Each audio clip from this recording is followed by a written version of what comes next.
In the name of God, the most merciful, the most compassionate, peace be upon you. Welcome to another session of From the Desk of Ghamidi. The series of discussions on the 23 questions raised on the thought of Ghamidi Sahab continues. Today is the 57th episode in this sequence. The topic of the hur in paradise is under discussion. We are about to begin the 5th session on this topic. Thank you very much, Ghamidi Sahab, for your time. Let us begin. In the previous 4 hours, you explained in great detail the nature of the issue and the actual problem. The different places in the Quran as well as in the Hadith were discussed. At every point in the texts, the issues that arose, the occurrence of the word hur, its meaning, the opinions of the exegetes, and the differences that have been reported in history were examined. We also read the viewpoints of classical exegetes, and we likewise learn the opinions of contemporary scholars. After all this, the listeners became aware of the controversial nature of this issue. Given the existence of two opinions, they now wish to know your own opinion on this matter, and more importantly, the argument, the reasons for your preference on the basis of which you have arrived at this viewpoint. This issue began at the point that in the knowledge of Muslims, there have been two opinions from the very beginning.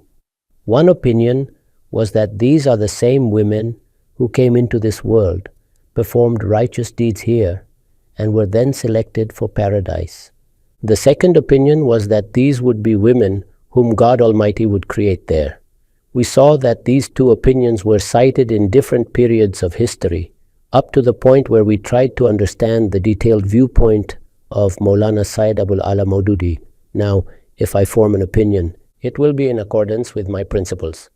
Among these principles, two matters are of primary importance. If you keep this issue in view, then consider this point. The women who come into this world, who perform virtuous deeds here, are selected for paradise on the basis of their knowledge and their deeds. Does this point require any debate? It is obvious. It is clear. That is, God Almighty has stated this explicitly at every place in the Quran. Regarding both men and women, it has been said that this world is a place of trial. Everyone who has been sent here passes through this process of testing. This test pertains both to knowledge and to deeds. Those who succeed in it and are able to purify themselves will be selected for paradise by God Almighty. Among them will be both men and women. So even here, there is no scope for debate. After this, consider the point highlighted by Maulana Sayyid Abul Maududi.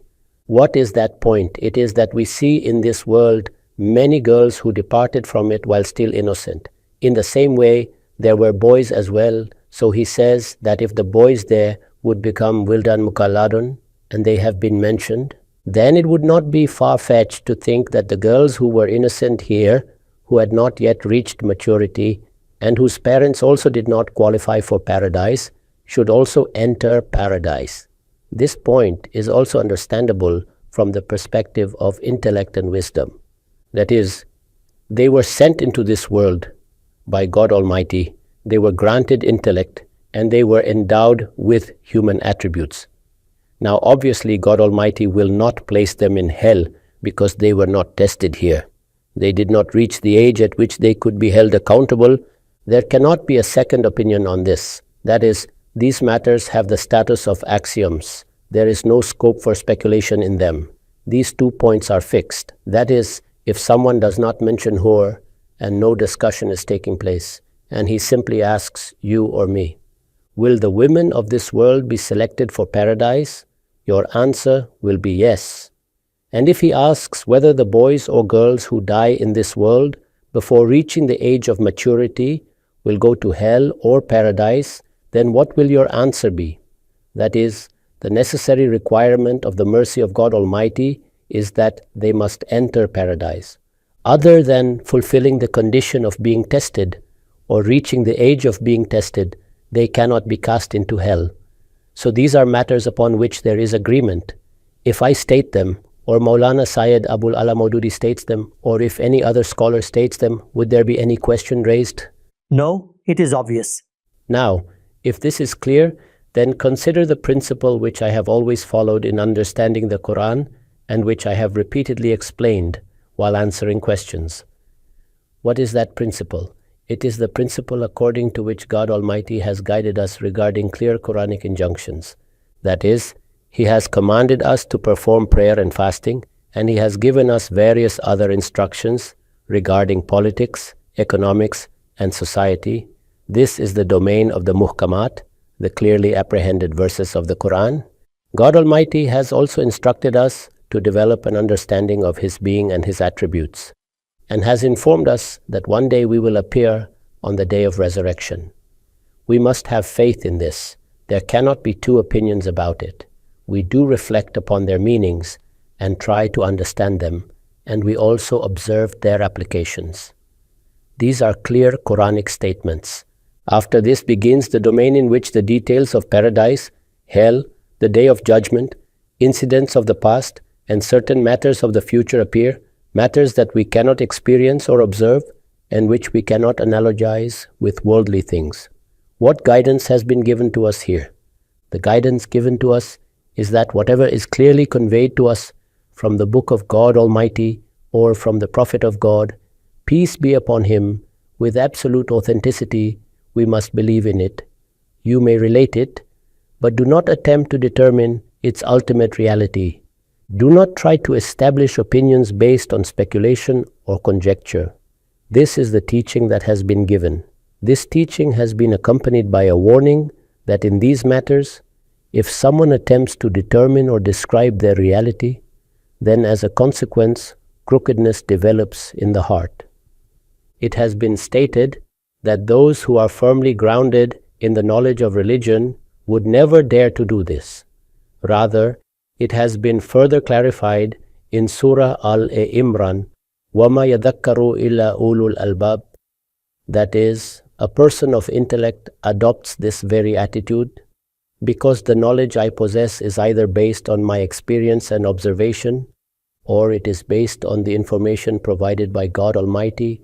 So whatever information has been given to me by God Almighty about the unseen world, in whatever measure, in whatever wording, and in whatever manner it has reached me, I cannot take even a single step beyond it.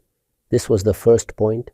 The second point is that in Surah Bani Israel, the 10 Commandments stated by God Almighty, which we call Ahkam Ashara, teach us that if these commands are violated, what follows as a consequence is the commission of a major sin. What has been said there? لا تقف ما ليس لك به علم. Do not pursue that of which you have no knowledge.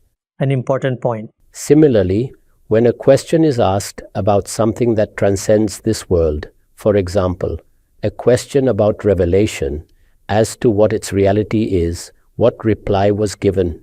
It was said that it is my command. وَمَا أُوتِيتُم مِّنَ الْعِلْمِ إِلَّا قَلِيلًا. These are matters I have repeatedly explained. I have also discussed mysticism and theological dialectics against this very backdrop. If I have rejected them, that rejection is based on this principle. My exegesis consists of 5 complete volumes, and I have ensured that there is not even the slightest transgression of these limits. I am a human being and am liable to error. However, I have always kept this principle in mind.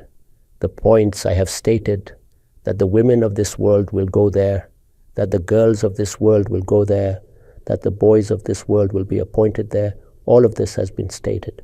That is, boys and girls, irrespective of selection, will all go there because they are innocent. However, those who reach the age of accountability, taklif as a technical legal term, that is, those who were tested by God Almighty and who reached the age at which they were held accountable. Among them, selection will take place. For this, I need neither argument nor speculation.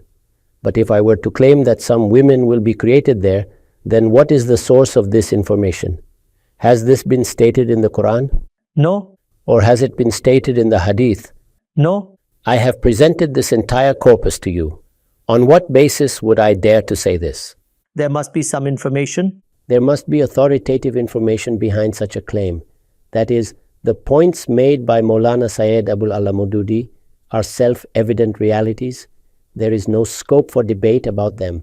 That is, if he insists that these will be women, our girls, our boys.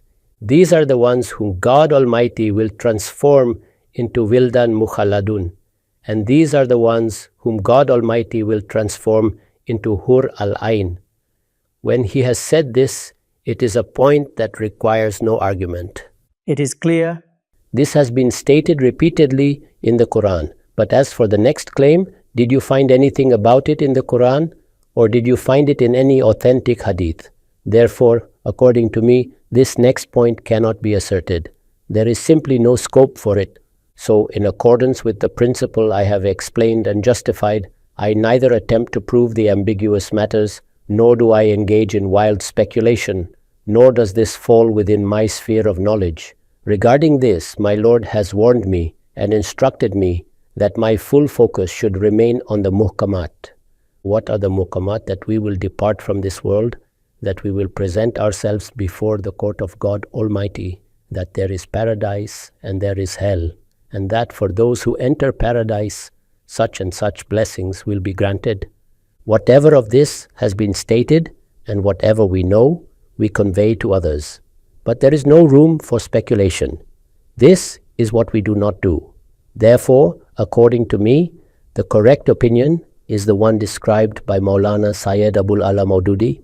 I have not elaborated this opinion anywhere, neither in any place across the 5 volumes of my exegesis, because there was no need to do so. These are matters upon which there is consensus. I neither need to reject anything, nor do I need to add anything beyond what God Almighty has stated. However, at the time when I worked on the narrations, while explaining a narration that I had previously read out to you, I did state my viewpoint, which I will read out to you. You see, I have written that in this narration, the same words Hur al-Ain occur. This is the same narration in which it has been described how beautiful they would be, with clear and radiant skin. The clarity of the skin has been explicitly mentioned. Regarding this, I have written in the Quran as well, the mention of these gazelle-eyed fair maidens has occurred at several places. That is, the words used there are Hur al-Ain, and the same words appear here. The question that has been under discussion is whether they will be created separately, or whether the women of this world, after their transformation, will be granted this form. I have written further, apparently the second possibility appears to be more probable. That is which point? The point that these are the women of this world, who after their transformation will be given a new form. But you are speculating here as well. Look, this is an obvious reality. I am stating that it is an accepted fact. There is no need for justification here. Hence, it should only be understood as the most likely explanation. That is, no new information is being provided here. No new independent point is being introduced. It is not speculation in the sense that something uncertain is being asserted. Rather, a fixed notion, one that is already known and acknowledged, and which does not require reasoning or argument, is being declared as the most probable. The phrase most probable is used only because nothing has been stated explicitly. Therefore, this is what should be inferred. However, the basis being offered for holding it to be probable is itself a valid and acceptable basis. That is a solid basis. Yes, furthermore, it has been written, although the real truth lies with God Almighty, and it will only become clear on the day of resurrection. I had earlier told you that Maulana Sayyid Abul ala Maududi, while expressing his view in Surah Safat, wrote, contrary to his usual style, God Almighty knows best what is correct. I have written the same. So, if you reflect upon this, according to me, the reality is exactly what the renowned scholar of our time, Maulana Sayyid Abul ala Maududi, has explained in detail in his exegesis Tafhim al-Quran. Whenever people have asked me about this issue on different occasions, my brief response to them has always been the same. This entire issue, its reasoning, and the background in which it has been discussed has now been presented before you. Beyond this, you can yourself perceive that there exists an underlying principle which I have followed consistently, the principle of restraint. Neither will I speak about the ambiguous matters, nor will I discuss any religious issue about which we possess no knowledge.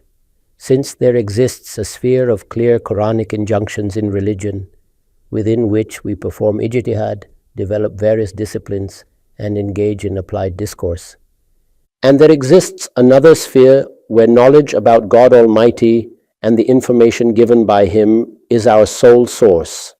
In that latter sphere, whatever knowledge is available and whatever information has been given, I am not prepared to take even a single step beyond it. Ghamidi Sahab, you have explained your viewpoint in considerable detail. You have written your position in just a few lines with reference to the Hur, about whom there already exists an established opinion, namely that a separate creation would be made.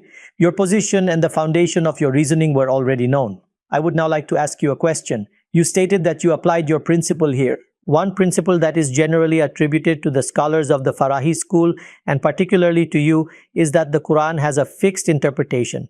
The wording of the verse, the sequence of sentences, and its context lead us to that fixed explanation. However, one theme you repeatedly emphasized throughout this discussion is that the Quran does not make this matter explicit, that multiple possibilities exist. Hence, exegetes have offered different opinions. How then does this align with the principle that the Quran has a fixed explanation? The Quran is not being explicit here. This, in fact, is the very objective of the Quran in such matters. That is, it does not wish to enter into finer details. All right. It does not state them, and when it does not state them, we speak only on the basis of what we know. That is, the speaker has decided to speak here with brevity. This is what the Quran tells us about paradise, with regard to hell, paradise, and the being and attributes of God Almighty. I have already explained what warnings have been given. We have been told that these matters will indeed be mentioned in the Quran. The being and attributes of God Almighty will be discussed. The details of paradise and hell will also be mentioned. However, in all of this, what style has God Almighty adopted? The style of the mutashabihat, that is, by presenting parables and analogies drawn from this world, certain points have been conveyed. Now consider the examples given. There is mention of trees. Trees exist here. When it is said that streams of milk will flow, our imagination can grasp this. Similarly, when it is said that there will be fair maidens, gazelle-eyed, virgins, and of equal age, a mental image forms. The Quran intends to convey only this much. It does not go beyond that. When it does not elaborate further, we remain within the bounds of what we know. And what do we know? That selection will be based on virtue, righteousness, and excellence in knowledge and action, and that those children who did not reach the age of accountability will be taken to paradise by God Almighty. The word is clear, but its explanation is not. The word is clear. Its meaning is clear. Everything stated is clear. Was there any ambiguity in the meaning of the word hur? Or in the word ayn? Was there any ambiguity in the expression qasiratut tarf? All these expressions are clear, their meanings are fully known. The Quran does not add anything further because it has already conveyed its purpose. The topic has been clarified. In reality, it is we who are not satisfied and who desire further elaboration. But from where would such elaboration come? It is our curiosity that is being restrained by the Quran. The curiosity that asks, from where will they come? Even if such a question arises, its answer can only be derived from the knowledge we already possess. What did Maulana Sayyid Abul Maududi do? He answered all such questions. What were those questions? For example, if every man will have 2 wives, how will there be so many women? Or the issue that was raised, that on one side there will be wives, and on the other, in special dwellings, there will be hurum maqsuratun fil khiyam. He explained that one should reflect on the structure of this world. On one side are the men and women who are selected for paradise. On the other side are the boys and girls who do not require selection at all. That is, they are selected for paradise by default because God Almighty did not allow them to reach the age of accountability. Since they are already selected, they will be in paradise. Thus, the Wildan Mukalladun are the boys of this world, and the women mentioned, those referred to in Hurun Maqsuratun fil Khiyam, will likewise be the girls of this world. In this way, he answered our questions based entirely on the knowledge we already possess. He made no additions, he introduced no speculative analogies, he merely clarified what appears most probable. What does most probable mean? It means that in light of the knowledge available to us, we may accept this much. Beyond this, if a new question arises, we leave it to God Almighty. Ghamidi Sahab, you gave a very apt example regarding the mutashabihat of the Quran. The general methodology of our scholars is illustrated in the statement istiwa'un ma'lum wal kayfu majhul was su'alu anhu bid'ah. Thus, when the scope of our knowledge is limited to this extent and God Almighty states that women will be there without further clarification, then the concept of women as we understand it should be what we infer. I am saying exactly this. Before me as well, Maulana Sayyid Abul Maududi adopted the same methodology. That is, we speak only on the basis of what we know. Whatever lies beyond that was not clarified by God Almighty. Even if we desire it, our Lord did not convey such details in the Quran, nor were they clarified in any authentic hadith. Therefore, with regard to paradise, hell, the being and attributes of God Almighty, the interrelation of His attributes, the process of creation, and all phenomena that lie beyond human comprehension, the governing principle remains the same. Accept what knowledge is given, convey it, and explain it. And whatever knowledge has not been given, understand that God Almighty did not deem it appropriate to disclose it. Right, Ghamidi Sahab, let us proceed further. Your opinion and the basis of your argument are clear. Please tell me, this is the 5th episode on this topic, and we have had an extensive discussion devoting most of our time to examining the opinions of early scholars, classical exegetes, and their legacy. You established that differences of opinion existed from the very beginning, even among the followers of the companions, including Hasan Basri, may God have mercy on him. In certain narrations attributed to the Prophet, peace be upon him, some clarifications are also found. My question to you is this. There are many controversial issues, the issue of stoning, for example, which will be discussed later, and others that have already been addressed. One objection raised is that when you find support for your position in the existence of differences of opinion within classical exegetical traditions, you present those references in detail, drawing from the foundational works of Quranic exegesis. But when in earlier source texts, the great exegetes do not differ, those references are not presented. Why would we not present them? When they are not differing, we state clearly that they are not differing. If after that we differ from them, we present our reasons for doing so. You see, one source of our knowledge of religion is what has been transmitted to us through reports attributed to the Prophet. Peace be upon him. Like the Quran, likewise the matters that have been issued in the capacity of the sunnah. In these matters, whether the scholars narrate them or the common Muslims narrate them, they do not require any chain of narration or any debate. They have been transmitted through ijma, consensus, and tawatur, continuous practice of the Muslims. That is, the book of God Almighty, the Quran, was received by the Muslims from the Prophet, peace be upon him. The scribes wrote it down, the memorizers memorized it, and it has continued to be transmitted from generation to generation. There cannot be even the slightest doubt cast upon this matter by anyone. It neither requires authentication nor the endorsement of any scholar. It is in fact a collective possession of the Muslim community, completely agreed upon, with no scope for disagreement. Similarly, the practices that the Prophet established as sunnah have also been transmitted through ijma and tawatur. He led the prayer, people followed him in prayer. He observed fasting, people followed him in fasting. The pilgrimage and the lesser pilgrimage continue every year. All these practices have likewise been transmitted through generations. On this point, there is complete consensus. After this, let us come to the scholars. As I presented the picture to you earlier, if scholars convey to us that this Quran has been received from the Prophet, peace be upon him, or that a particular sunnah has been established, then this is fully acceptable. However, if they present arguments, then the basis of those arguments will necessarily be either a Quranic text or a narration. At that point, disagreement becomes possible. Even if all scholars are convinced of a particular position, they are still human beings.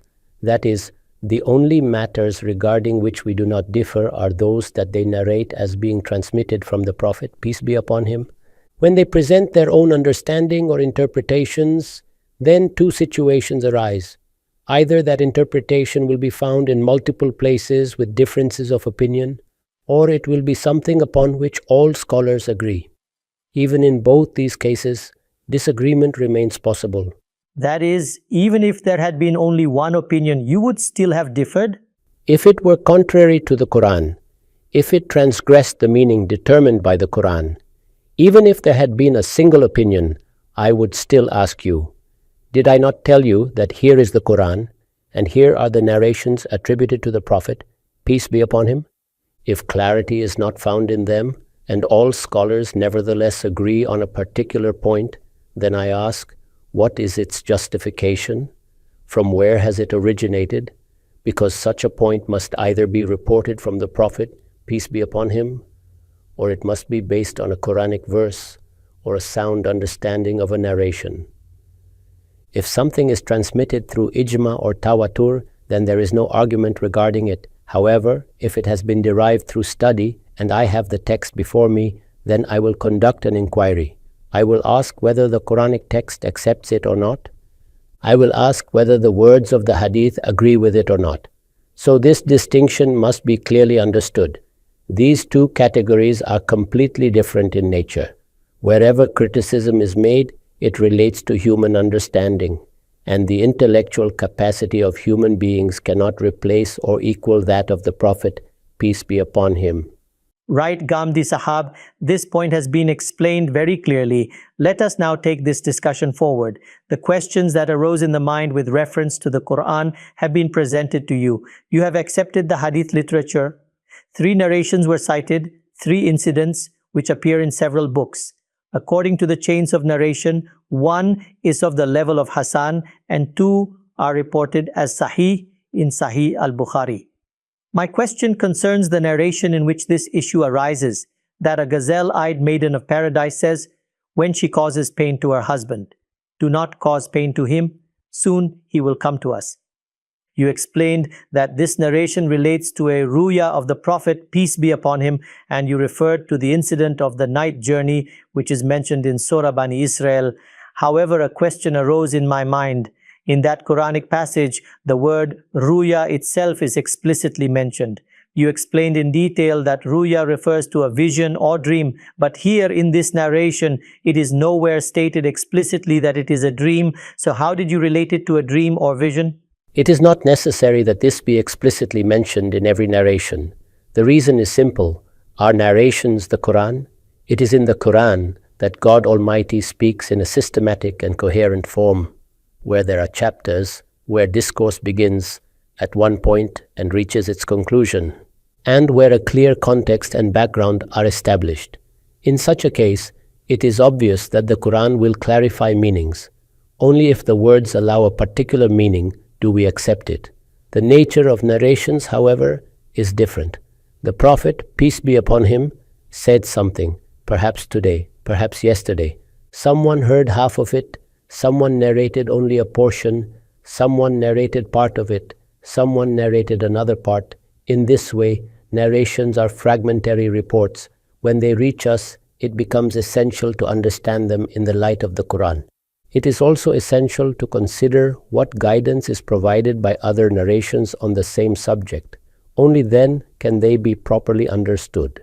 Thus, when I study the Quran and similarly examine narrations, it becomes entirely clear that God Almighty consistently shows His prophets events of the past, events of the future, occurrences that will take place before the day of resurrection, and matters related to paradise and hell.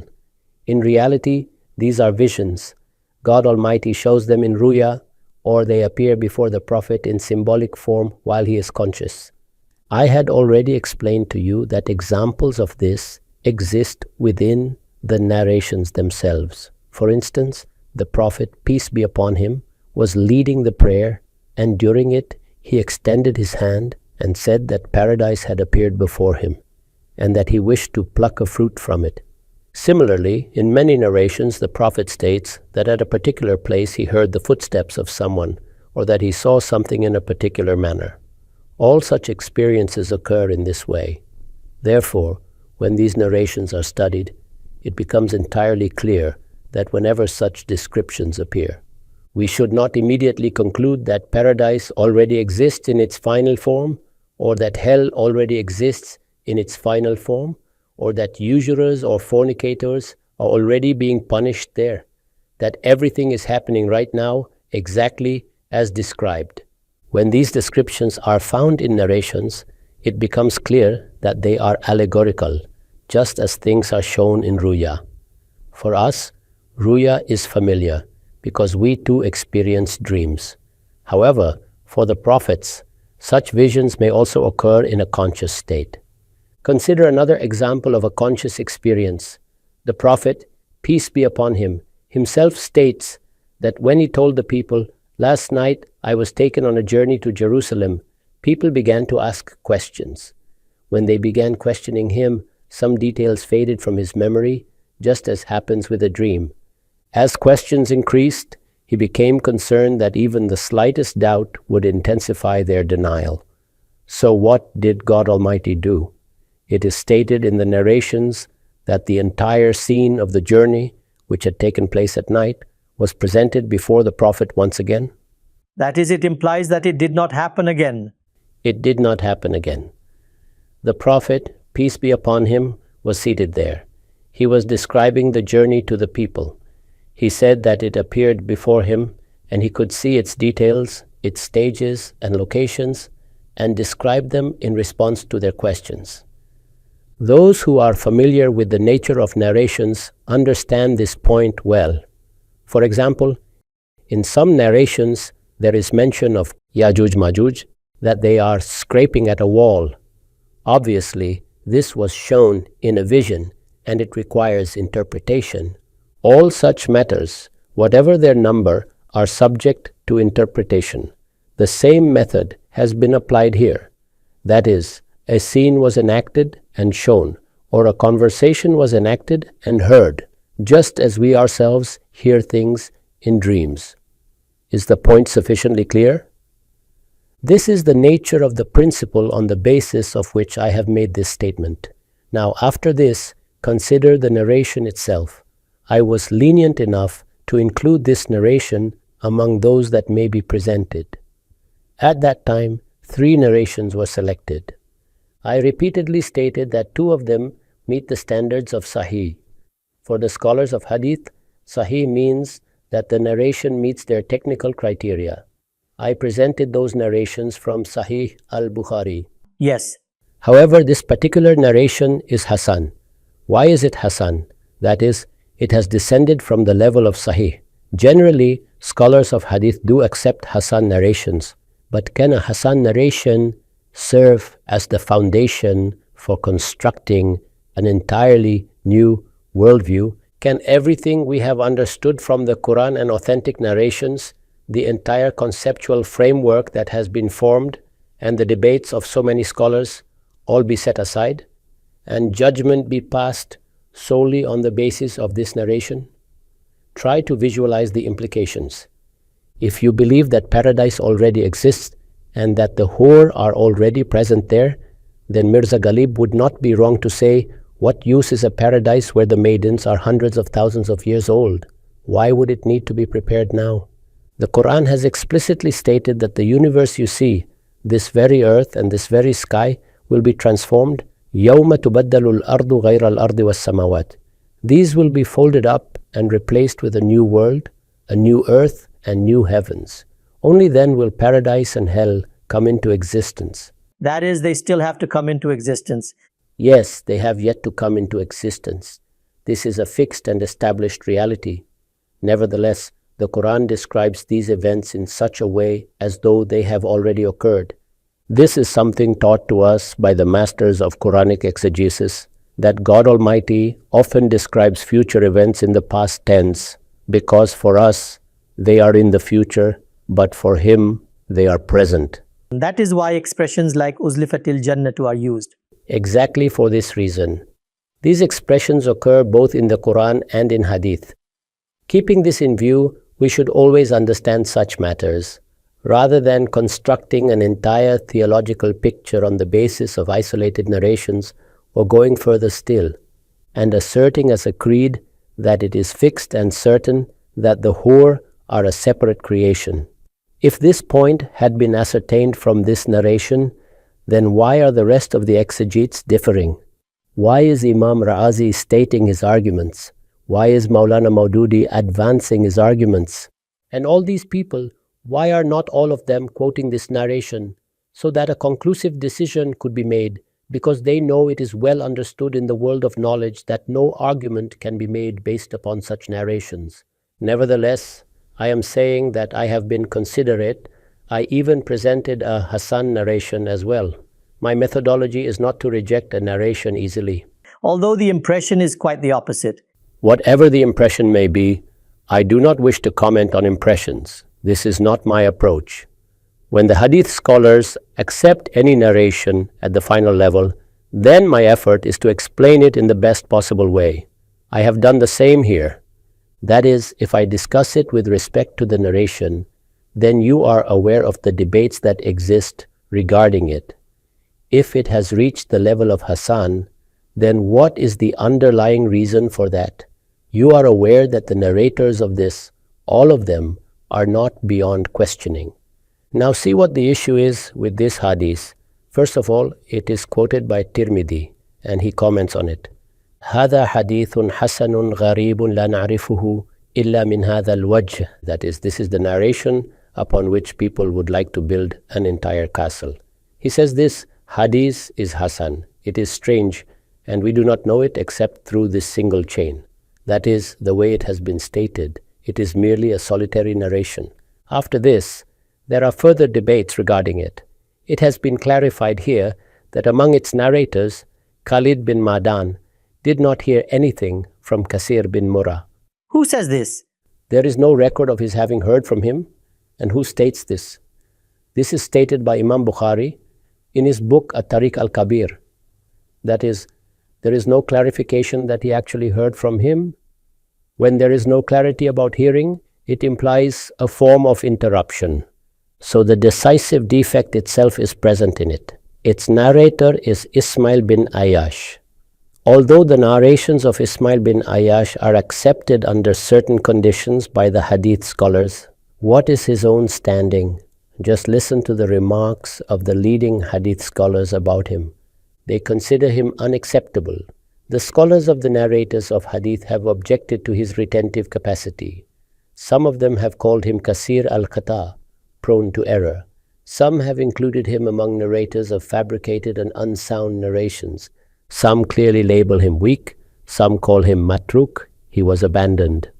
Al-Darakutni has reported 3 opinions about him, Mustarib al-Hadith, Zaif, and Matruk al-Hadith. Some describe him as afflicted with excessive delusion, and a number of leading scholars state, La yuttaju bihi, that arguments should not be made on the basis of his narrations. Despite all this, I decided to refer to it with a plausible explanation, that in this narration certain matters have been shown or made audible in allegorical form, which the Prophet, peace be upon him, expressed in this manner. With considerable elaboration, we presented to you the objections raised regarding this narration. Now I wish to ask a secondary point, since the topic has arisen. You have worked on hadiths as well. Despite all this narration which you cited, apparently there are many other narrations which the exegetes have quoted, which were fully supportive of your position of conviction. These were attributed to the Prophet, peace be upon him, where it is said that the women of the world, who grow old and frail, with sunken eyes and bodily decay, will be transformed into hur. You did not accept those. Yet you accepted this narration. Since those narrations were also apparently in your favor, but you did not accept them, the question arises, having made an assessment, why did you still accept this one? Yes, and the reason is, as I have already stated, when the Hadith scholars accept a narration, or the majority accepts it, then I engage with it rationally. That is, based on the narration, I will clarify its weaknesses, its nature, and the condition of its narrators, but I will still accept the narration and then attempt to explain it. If there is something in it that is unacceptable according to the Quran, or unacceptable on the basis of the axioms of knowledge and intellect, then I will address it rationally. However, I will not deviate from the methodology of the hadith scholars in dealing with narrations. Ghamidi Sahab, this point is now clear as well. Very novel insights are emerging that you show a greater tendency to accept narrations contrary to the general impression. Despite all objections, you accepted the narration and explained it in light of established principles of knowledge, intellect, and corroborating evidence from other narrations. Let us take the discussion forward. When I studied this topic and examined the arguments raised by the scholars, I encountered what appears to be the real basis of disagreement. You introduced us to earlier scholarly traditions and certain narrations in which it is claimed that the Prophet, peace be upon him, explicitly stated that the hur are not women of this world, but are entirely different beings created from a different substance with no connection to worldly women. I wish to present these narrations one by one and seek your opinion. First, in some narrations it is stated that every servant of God Almighty will receive 1,000 hurs. In that case, the position of Maulana Maududi that you quoted becomes understandable. If there are only 2 wives and worldly women are transformed into hur, how then would 1,000 hur be granted? Tell me, we examined Imam Ra'azi, we examined Ibn Kathir, Ibn Jarir. Why do these scholars not quote such narrations? Even when they cite tafsiri narrations, they do not mention these. Such reports are merely material for storybooks. This narration is before me. Now observe what our hadith scholars say about it. There is a narrator named Dawood, about whom it is stated, Wahuwa Wazza. Who was he? He used to fabricate narrations, systematically inventing hadiths. Another narrator is mentioned, about whom it is said, Kazabun Wazza, a blatant liar and fabricator.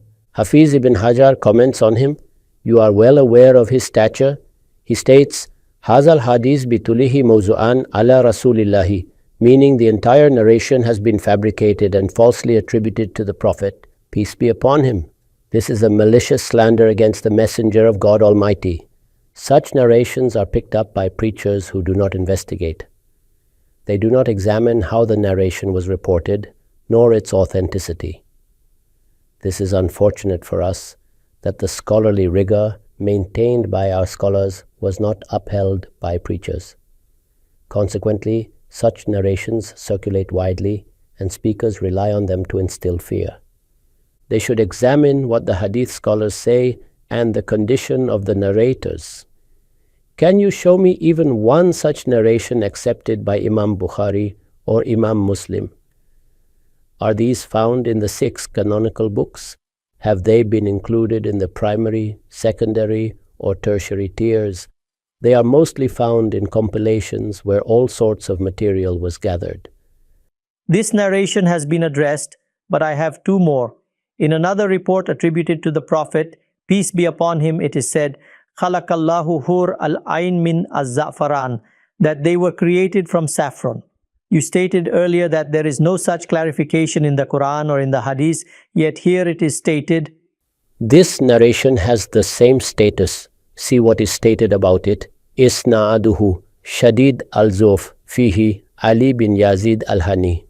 This narrator, Ali bin Yazid, is described as Munkar al-Hadith, which is among the harshest critiques. Extreme weakness is present here.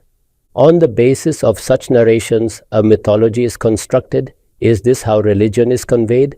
These narrations were scrutinized by our hadith scholars long ago. As I mentioned earlier, after critical refinement, if a narration is presented, only then do we explain it. And even then, many scholars did not even cite these reports. Which major hadith scholars have quoted these? Are they found in the reliable collections we possess? They are mainly found in Al-Mu'jam al-Kabir. Everyone knows the condition of Al-Mu'jam al-Kabir of Tabrani. Name any narration and you will likely find it there. Such material is abundant there. To present these unnecessarily and to dare to rely on them is unbecoming of any scholar. Ghamidi Sahab, the final narration states that God Almighty said, I created the hur from the light of my throne, and this is attributed to Tabrani. What is your assessment? Just earlier, they were said to be created from saffron. What relation does saffron have with the divine light of the throne? Is the light of the throne made of saffron? Contradictory, meaningless, and confused statements are narrated. See what Imam Dhahabi states. One chain is an outright lie. The second chain, Isnaduhu Wahim, completely absurd. Regarding one chain, he states it is fabricated in every respect. Where is this mentioned? This is recorded by Imam Dhahabi, for example, in Meezan. He comments on it elsewhere as well. Such narrations are typically used by preachers and then presented to scholars. They have no scholarly standing whatsoever. Right, Ghamidi Sahab, let us take the discussion forward. The matter of the narrations has also been clarified, and your arguments have emerged with considerable clarity as well. However, a few supplementary questions still remain. I wish to present those to you as well. When we examine this entire notion, when we read the Quran, and when the narrations also come under discussion, that women would be given to men, modern educated individuals, particularly those who harbor suspicions about religion, say that in their religions there is no concept of women being given to men or women receiving men, and that this entire idea of reward and punishment has perhaps been linked to sexual gratification by God Almighty or divine revelation. This has been stated in dozens of places. I myself had already mentioned to you that the Quran states, وَلَهُمْ أَزْوَاجٌ مُطَهَّرَةٌ, that is, men will have women and women will have men. They will be wedded together. Will only one person be married? This has been stated everywhere. Similarly, in the verse of Surah Nur, it is stated that the impure females are for the impure men and the pure women are for the pure men. Kabithat are for kabithin and tayyibat are for tayyibin. Both are mentioned distinctly. When God Almighty speaks of paradise, He does not mention things that are part of our ordinary needs. Consider whether wheat is mentioned or rice is mentioned. These are necessities of life. Rather, those blessings are mentioned which God Almighty has granted to us in an extraordinary manner. That is, gardens will exist there, rivers will be flowing, fruits will be present, the flesh of birds will be provided, exceptional blessings indeed.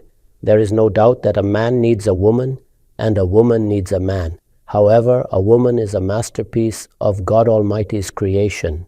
Her mention is made in the same manner as flowers are mentioned, as exceptional blessings of God Almighty.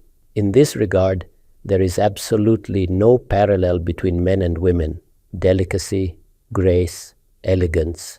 These are her distinctive attributes, and therefore she is mentioned.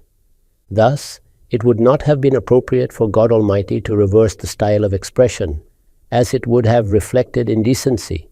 The modesty of women, their chastity, and their uniqueness, observe how mindful God Almighty is. Even regarding the hur, He states kasiratu tarfi, that they will lower their gaze in modesty.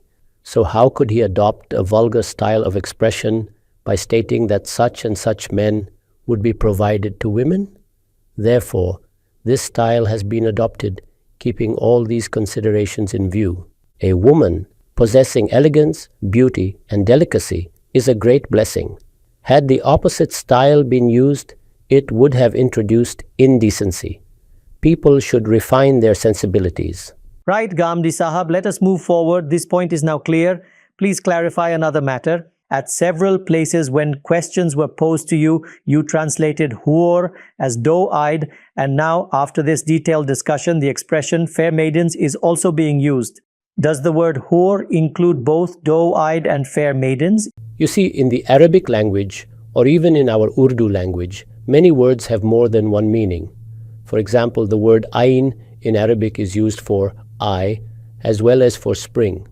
Similarly, the word hur, as I said earlier, is the plural of hawra. If you consult an Arabic lexicon, it will tell you that one of its meanings is fair maidens, which is the commonly known meaning. Anyone familiar with Arabic is aware of this. Another meaning is women whose whites of the eyes are intensely bright and whose pupils are deeply black. The expression used is shidat-e-bayazi aynaha, that is, the whiteness of the eye is radiant, and the darkness of the pupil is equally intense. Why have we adopted the meaning of fair complexion in the Quran? because there the word ayn has been mentioned separately. Okay. Hurun ainun. Here the eyes have been mentioned distinctly, so it becomes established that in this context hur refers to fair maidens. Someone might ask about the other meaning, and I have indeed mentioned it as well. That meaning is valid and established within the Arabic language. However, it cannot be applied here because God Almighty has already clarified the matter further in the Quran. Some additional secondary questions. Your mention of fair maidens raises another concern. Whether we read the Book of God Almighty or study the sayings of the Prophet, peace be upon him, everywhere racial distinctions based on color are rejected. Black people have no superiority over white people. Yet in paradise, so much emphasis is placed on fair complexion. This appears in the Quran as well. Does this not introduce a racial element into the concept, implying that darker people are inferior and lighter people superior, and that therefore in paradise fair ones will be granted? These are two entirely different matters. As human beings, no one has superiority over another. Judgment will be based on Inna akramakum indallahi atqakum.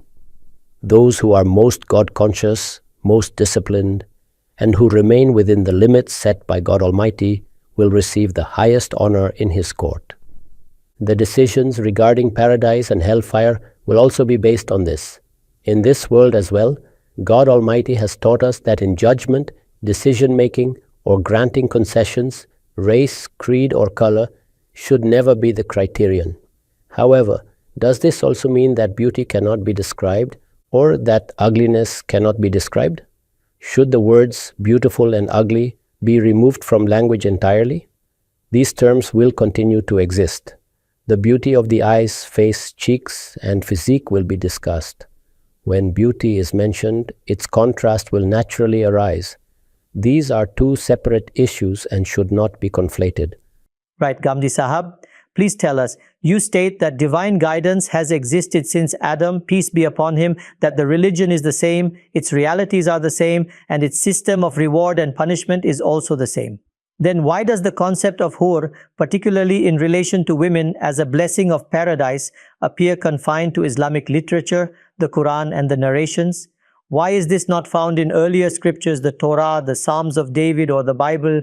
What new concept has emerged when God Almighty mentions trees, birds, fruits, and flowers? Is this something newly invented?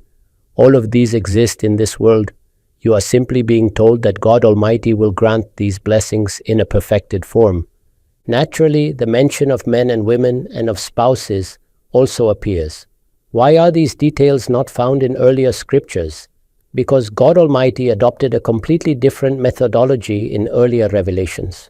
After the departure of the Prophet from this world and the declaration of the finality of prophethood, the Quran itself becomes the custodian of prophethood. Previously, what was the case? Prophets would carry out inzar or warning, and through revealed books, God Almighty would convey His laws, methods of worship, or the wisdom of religion. Therefore, such subjects were never their focus. If you look at the Torah, it is primarily legal in nature. The Psalms consist of supplications, praise, remembrance, and glorification of God Almighty. The Gospel focuses on the wisdom and reality of religion. In prophetic scriptures generally, warnings do appear, but only in brief form. Until the day of judgment, the Quran must convey guidance, laws, divine wisdom, and sustained warning. قُلْ أُوحِيَ إِلَيَّ هَذَا الْقُرْآنُ لِأُنذِرَكُمْ بِهِ. وَمَنْ بَلَغَ. Through this Quran, the Prophet, peace be upon him, warned his people, and until the day of judgment, this Quran will remain the instrument of warning. And what is the subject of this warning? It is the day of judgment. Since the Quran performs this function, its details are elaborated. Please clarify one more point. Paradise is described as a place where good men will be wedded to good women. What about hell? The corrupt and evil people destined for hell, if their spouses are also similar, will they also be paired together there? Why would they not be? They too will live there. If you study the Quran, hell is depicted as a complete world. We often imagine hell as merely fire and punishment, but hell will also have levels. Those who face the severest punishment are those upon whom the prophets completed the Itmami Hujjah. who rebelled against God Almighty to the utmost degree. But otherwise, hell will contain various classes of people. It will be a world of its own. People will live there, dwellings will exist, and food and drink will also be present. The Quran presents this entire picture. Over the past 5 hours, in great detail, we presented before you all objections and questions raised regarding the concept of hur as you have explained it, the full scholarly tradition, earlier narrations, hadith collections, Quranic verses, and lexical analysis. Every aspect was discussed. As we conclude, I wish to present the perspective of an ordinary person. Whenever objections are raised against you, such a person becomes anxious, thinking perhaps Ghamidi Sahab has introduced something new or different. What would be your concluding remarks on this entire discussion? What I always emphasize is this: we must cultivate intellectual awareness. We must be conscious of our scholarly heritage. Muslims must rise above sectarianism, where whatever was heard from the pulpit was taken as final authority. People should study the Book of God Almighty themselves. When something is attributed to the Prophet, peace be upon him, its authenticity must be examined, whether it is firmly established and accepted by scholars. When I form an opinion as a student, I pass through all these stages. It is not always possible to explain everything everywhere. When brief questions are asked, brief answers are given, and then a storm of propaganda follows. I do not pay much attention to that. The intellectual world demands that under all circumstances we strive to discover the truth, to understand matters academically, and to present them honestly to people. This is a responsibility I must fulfill, and I shall continue to do so until the final stage of my life. Thank you very much, Ghamidi Sahab, for your time. Across 5 episodes, we exchanged ideas regarding the hur of paradise. We presented each concept and each doubt one by one. Your position is now clear. It is now for the people to form their own impressions. We have exhausted our time. God willing, we will return with new questions and new doubts raised about your views. Thank you very much for your time thus far. Thank you very much.